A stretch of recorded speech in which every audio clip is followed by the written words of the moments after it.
How the Habsburgs collected human beings. The Habsburgs did not begin with an army. They began with a castle. The name itself, Habsburg, or Habsburg, means hawk's castle, a rough stone fortress in what is now Switzerland, built sometime in the early 11th century. From that small perch over 6 centuries, they would come to rule more of Europe than anyone except the Romans and Charlemagne. But they did not do it primarily through conquest.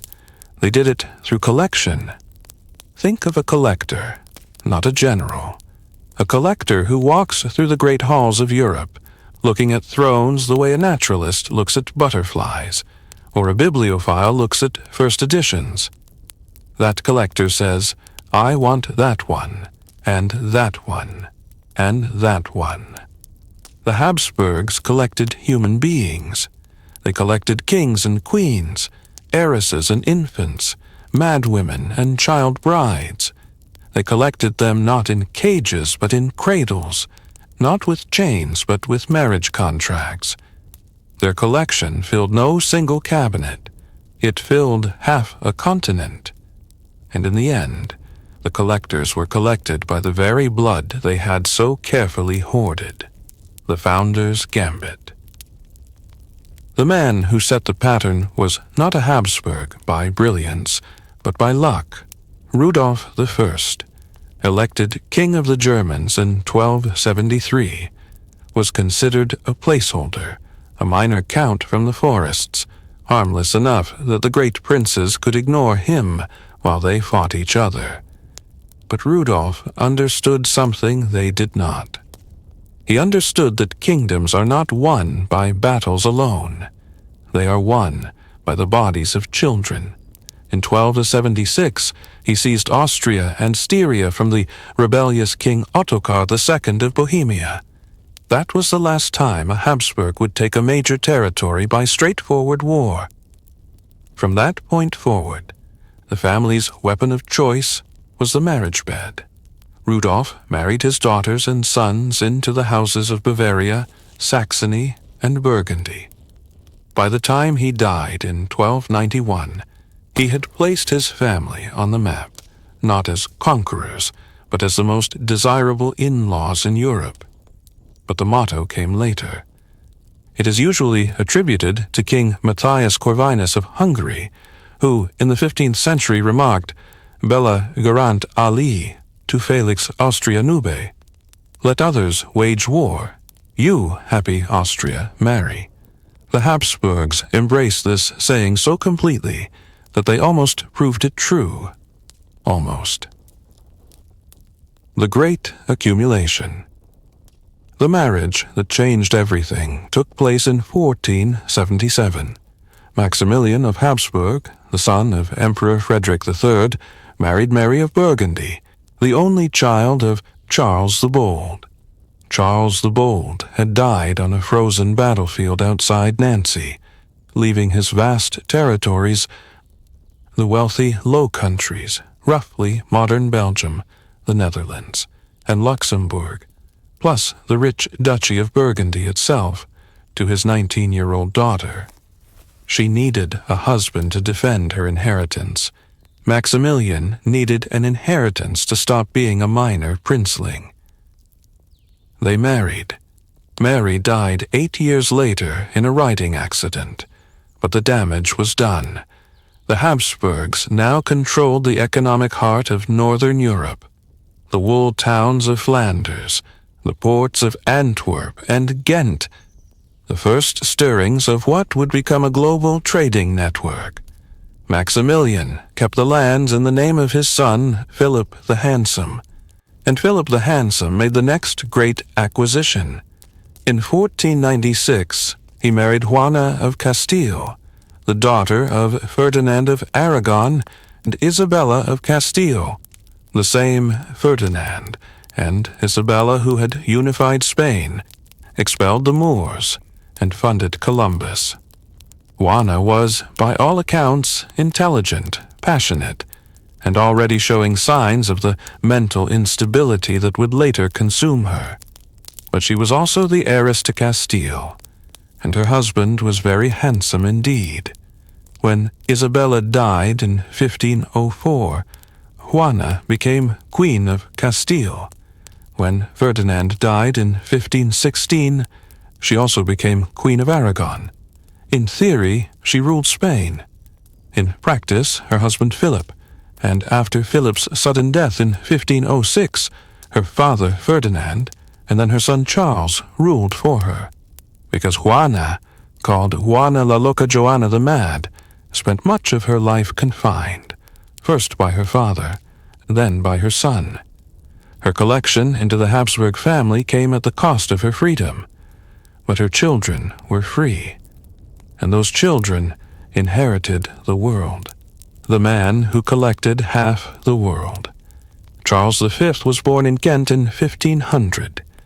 By the time he was 19, he had inherited the following from his father Philip: the Burgundian lands and the Low Countries; from his mother Juana, Spain, Spanish Italy, Naples, Sicily, Sardinia, and the entire Spanish Empire in the Americas, a continent then still being mapped and looted; from his grandfather Maximilian, the Habsburg lands in Austria, and the title of Holy Roman Emperor; and from a series of other family marriages, he had claims to Milan, Franche-Comté, and the Tyrol. One historian has calculated that Charles V ruled over the First Empire on which the sun never set. He did not conquer it. He inherited it. He was the product of 2 generations of strategic marriages, and his body carried the blood of 4 grandparents, each of whom had been an only child or a surviving heiress of a previous collection. In 1521, Charles faced a problem. His empire was too large for one man to manage. So he did what no collector wants to do. He divided the collection. He gave the Austrian lands and the imperial title to his younger brother Ferdinand. He kept Spain, the Low Countries, Italy, and the Americas for himself. The Habsburgs split into 2 branches, the Spanish Habsburgs and the Austrian Habsburgs, and for the next 2 centuries they continued collecting separately. The branch that collected westward. The Spanish Habsburgs began with Charles V, but they found their purest expression in his son, Philip II. Philip II was not a warrior. He was an administrator, a man who worked from a small desk in a grim palace called El Escorial, reading and writing dispatches from Mexico, Peru, Naples, Milan, the Netherlands, Portugal, collected in 1580 by marriage to the Portuguese heiress, and England, where he had briefly been king by marriage to Mary Tudor. He collected wives the way other men collected coins, 4 of them, each a political asset, each discarded by death or distance. He collected Art Titian, Bosch, El Greco. He collected relics the arm of Saint Francis, the head of Saint Ursula, and he collected his own son. Don Carlos was the Prince of Asturias, Philip's heir. He was also, by most accounts, severely disturbed. He may have suffered from porphyria, a genetic blood disorder that causes mental instability, physical deformities, and episodes of madness. He threw servants into fires. He tried to murder his father's favorite minister. He fantasized about assassinating his father. Philip II collected him into a locked room in 1568, and within 6 months, Don Carlos was dead either from his own illness or from his father's final act of collection, the decision to remove a defective specimen. The Spanish Habsburgs kept marrying within the family, not because they were stupid. They were often intelligent, cultivated, even devout, but because the system of royal marriage had become a closed loop. The only acceptable spouses for a Habsburg were other Habsburgs or close relatives of Habsburgs. Anything else diluted the collection. So, uncles married nieces, first cousins married first cousins, Great-uncles married grandnieces. The family tree became a family circle, then a family knot, then a family ruin. The biological consequences of collecting inward. The Habsburg jaw.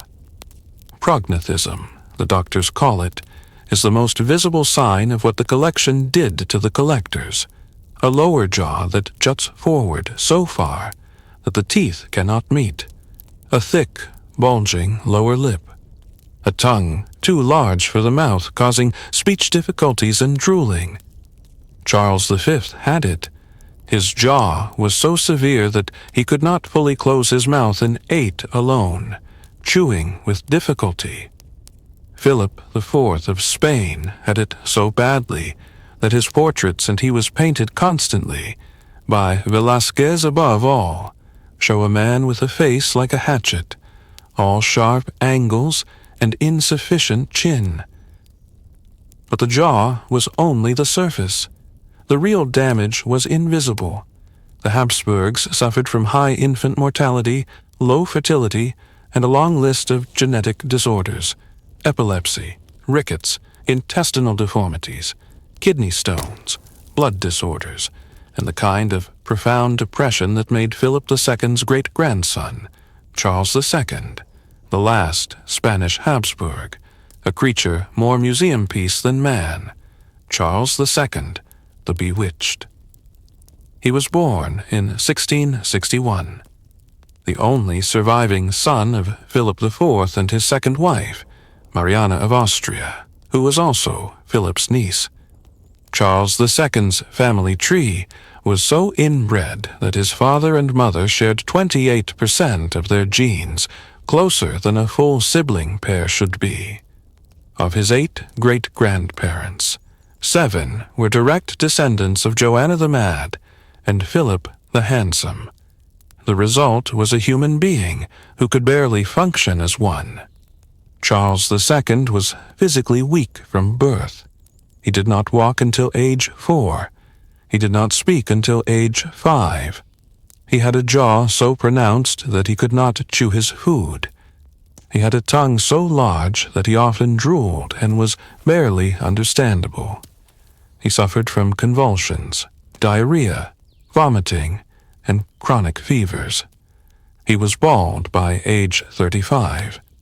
He had a single testicle, at least according to contemporary reports, and he remained childless through 2 marriages.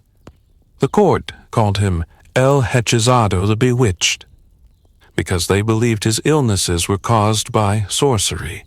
They were not. They were caused by the collection. When Charles II died in 1700, at age 38, he was so emaciated that his body barely filled the royal coffin. An autopsy reportedly found his heart the size of a peppercorn, his lungs corroded, his intestines rotting, his single testicle black and shrunken. This was the final product of the Spanish Habsburg collection, a man who had never been a man, only an inventory of defects. His death triggered the War of the Spanish Succession, because he had named Philip of Anjou, a French Bourbon prince, as his heir.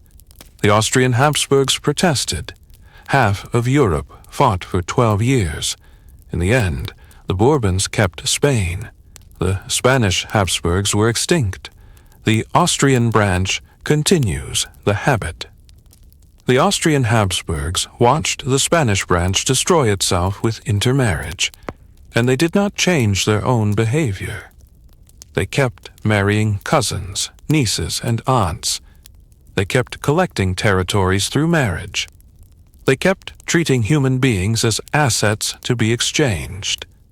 But the Austrians had one advantage. They produced a woman who understood the collection better than any of her ancestors. Maria Theresa, who became ruler of the Austrian Habsburg lands in 1740, was not supposed to inherit anything. She was a woman in a world that preferred men, but her father, Charles VI, had no surviving sons, so he spent his entire reign negotiating the Pragmatic Sanction. a document that promised the other European powers that Maria Theresa could inherit intact. When Charles VI died in 1740, the other powers tore up their promises. Prussia invaded Silesia. France, Bavaria, and Saxony joined the attack. Maria Theresa was 23 years old, pregnant with her fourth child, and utterly alone. The collection was about to be looted. She saved it by becoming the collector herself. She appealed to the Hungarian nobles, holding her infant son Joseph before them, and won their loyalty. She married her children strategically, most famously her daughter Marie Antoinette to the future Louis XVI of France, a marriage that would end on the guillotine, but that at the time seemed a masterstroke of Habsburg collection. She reformed the army, the bureaucracy, the economy. She kept most of her inheritance together. But she could not stop the biology. Her own son, the future Emperor Joseph II, had a jaw that approached the Spanish severity. Her grandchildren suffered from epilepsy and other disorders. The collection kept collecting itself. The end game. In the 19th century, the Austrian Habsburgs, now calling themselves the House of Habsburg-Lorraine, after Maria Theresa's marriage to Francis of Lorraine, continued to collect. They added Lombardy-Venetia, then lost it. They added Galicia from the partitions of Poland. They added Bosnia and Herzegovina in 1908, and they kept marrying, a Habsburg to a Bourbon, a Habsburg to a Wittelsbach, a Habsburg to a Romanov. Each marriage was a collector's acquisition, a new specimen pinned into the family album. The last great Habsburg collection happened in Mexico.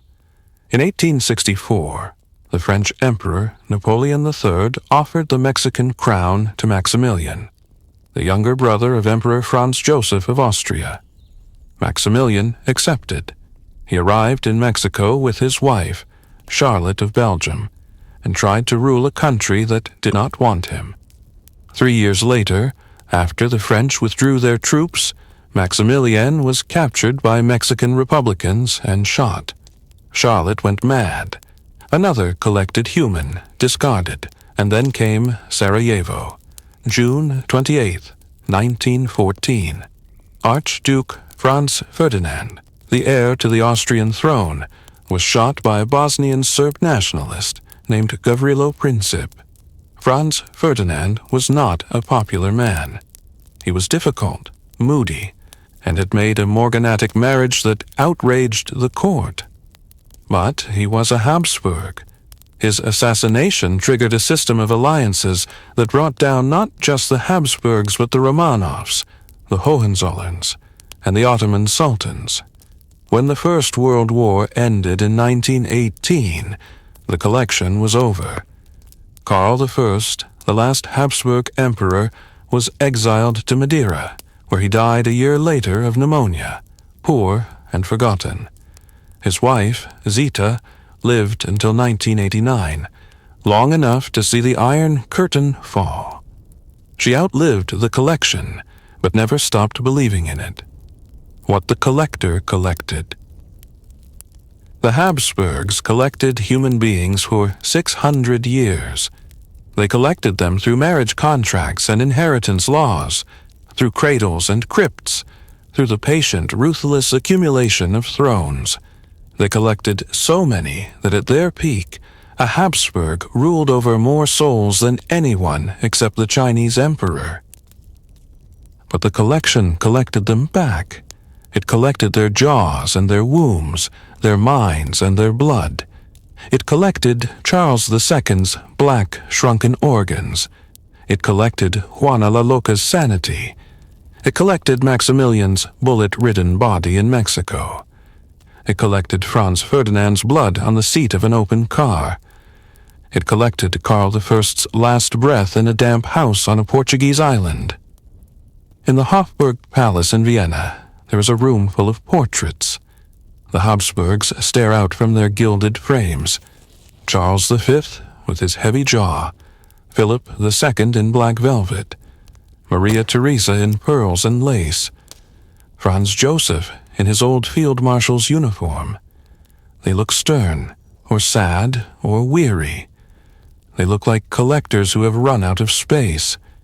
And in a vault beneath the Capuchin Church in Vienna, their bodies lie in sarcophagi of tin and copper.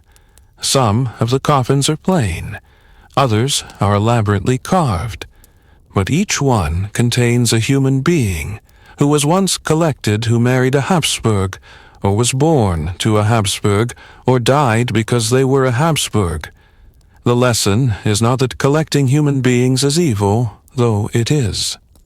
The lesson is that human beings are not collectible. You cannot put a person in a cabinet or a marriage contract or a dynasty without paying a price. The Habsburgs paid in blood that turned in on itself. They paid in jaws that could not close. They paid in children who never drew breath. They paid in wars and exiles and the slow grinding collapse of everything they built. Let others wage war, they said. You, happy Austria, marry. But marriage is just another way of collecting, and every collection eventually collects the collector. We have followed the Habsburgs for 600 years, from the Hox Castle in Switzerland to the graves in the Capuchin crypt. We have watched them collect thrones like stamps, heiresses like paintings, kingdoms like cabinets of curiosities. They were not the cruelest dynasty in European history. They were not the most brilliant or the most brutal, but they were the most systematic collectors of human beings the West has ever known.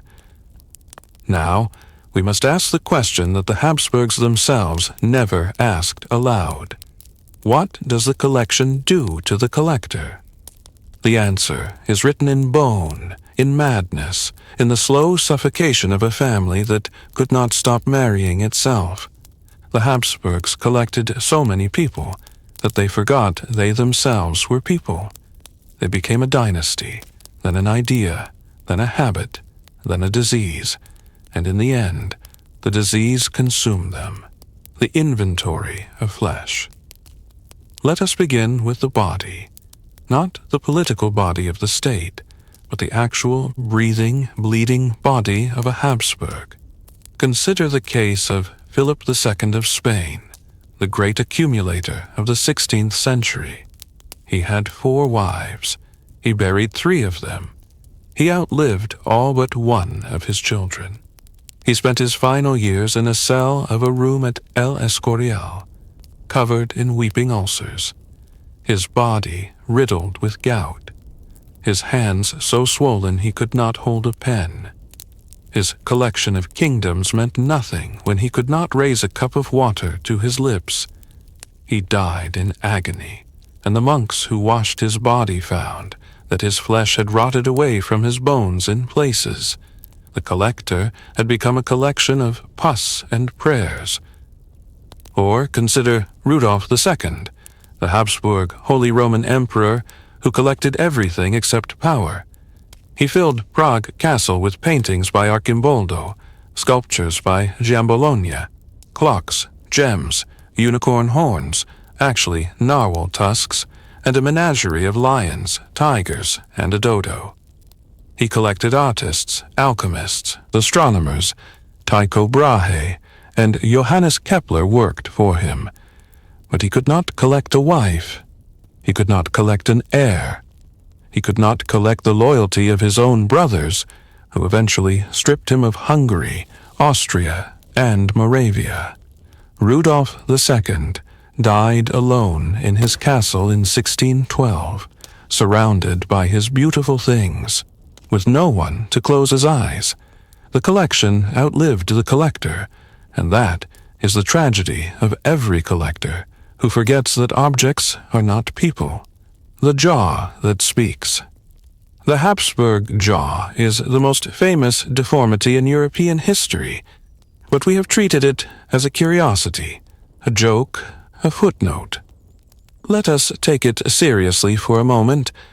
The mandibular prognathism that ran through the Habsburgs was not merely cosmetic. It made chewing difficult. So many Habsburgs suffered from chronic malnutrition. It made speech difficult, so they were often misunderstood as slow or dim. It caused dental problems so severe that Charles V had to have his teeth filed down just to close his mouth. It contributed to sleep apnea, a condition where the jaw blocks the airway, which meant that many Habsburgs woke up gasping night after night for their entire lives. Imagine never having a good night's sleep. Imagine waking 50 times an hour, every night, for 60 years. That was the collection's gift to its collectors, and the jaw was only the most visible sign. The Habsburgs also suffered from a rare genetic disorder called pituitary insufficiency, which caused weakness, fatigue, and sexual underdevelopment. Charles II of Spain, the last Spanish Habsburg, had a single shrunken testicle and produced no children despite 2 marriages. His Austrian cousins fared little better. Emperor Ferdinand I of Austria, 1835 to 1848, had hydrocephalus water on the brain, epilepsy, and a severe speech impediment. He was not stupid. He kept a coherent diary, but he could not govern. His collection of lands was ruled by a council of ministers, while Ferdinand sat in a corner, drooling and twitching. The collector had become a collection of seizures. The madness in the blood, physical deformity was only half the cost. The Habsburgs also collected madness. Juana of Castile, whom we met earlier, was not merely mad in the gossip of her enemies. She was a woman who loved her husband Philip the Handsome with an intensity that bordered on possession. When Philip died suddenly in 1506, Juana refused to let his body be buried. She kept his coffin with her on the road, opening it repeatedly to kiss his feet. She slept beside it. She gave birth to her last child while traveling with his corpse. Her father, Ferdinand, had her declared insane and confined her to the castle of Tordesillas, where she lived for 46 years, alone, attended by servants who neglected her. She died in 1555, having outlived every man who had ever used her. Was she truly insane? Modern historians debate this. Some argue that she was a healthy woman driven to despair by her father and son, who wanted her inheritance.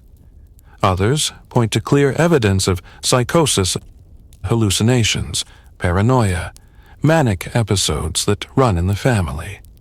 The truth is probably both. She had a genetic vulnerability to mental illness, and she was tortured by the men who collected her. The collection broke her, but she was already cracked when they found her. Madness recurred throughout the Habsburg line. Philip II's son, Don Carlos, was not just disturbed but dangerous. The Austrian Habsburgs produced a line of melancholics, Rudolph II, who sank into paranoid isolation, Leopold I, who composed religious music while his city was besieged by Turks, Maria Theresa's daughter, the infamous Marie Antoinette, who may have inherited the family instability along with the family jaw. And then there was Charlotte of Belgium, the wife of Maximilian of Mexico. After her husband was executed, she returned to Europe and spent the remaining 60 years of her life in a series of castles, convinced that she was being poisoned, that her children were dead, she had none, that Napoleon III was trying to kill her. She died in 1927, 94 years old, 60 years a ghost.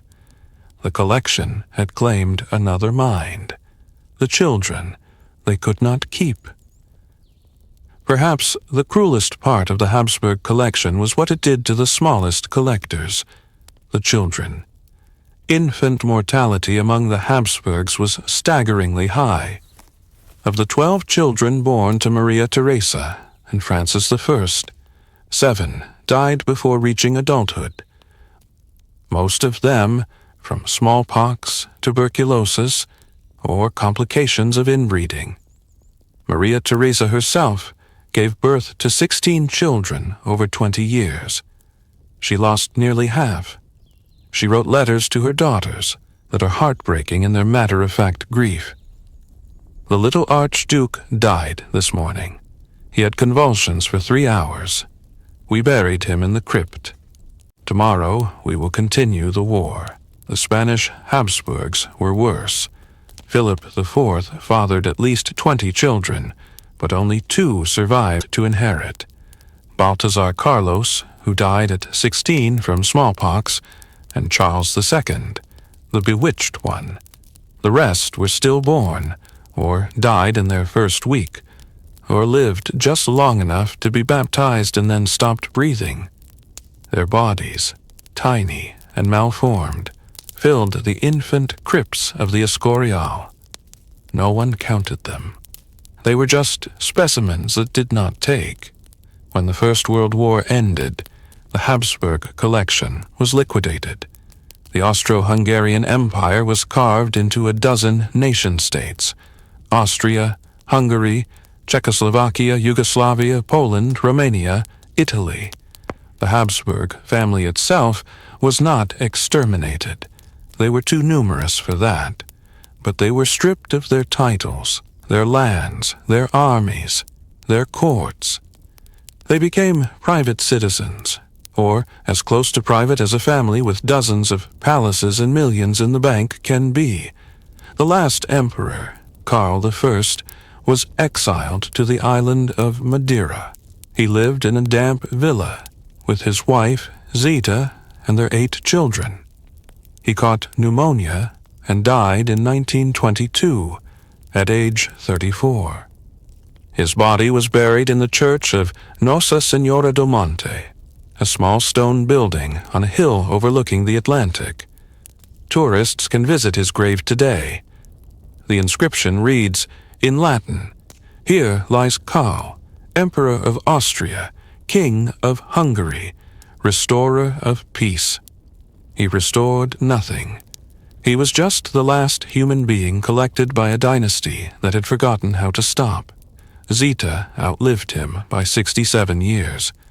She died in 1989, just months before the Berlin Wall fell. She saw the Soviet Union, the Nazi regime, the Cold War. She never remarried. She never stopped wearing black. She spent her final years in Switzerland, receiving visitors who still addressed her as Your Imperial Majesty. She was the last Habsburg who remembered what it felt like to be collected. The lesson of the collection. What are we to make of this? The Habsburgs were not monsters.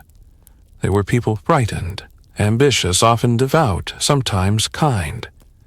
Maria Theresa was a devoted mother who wept at her children's graves.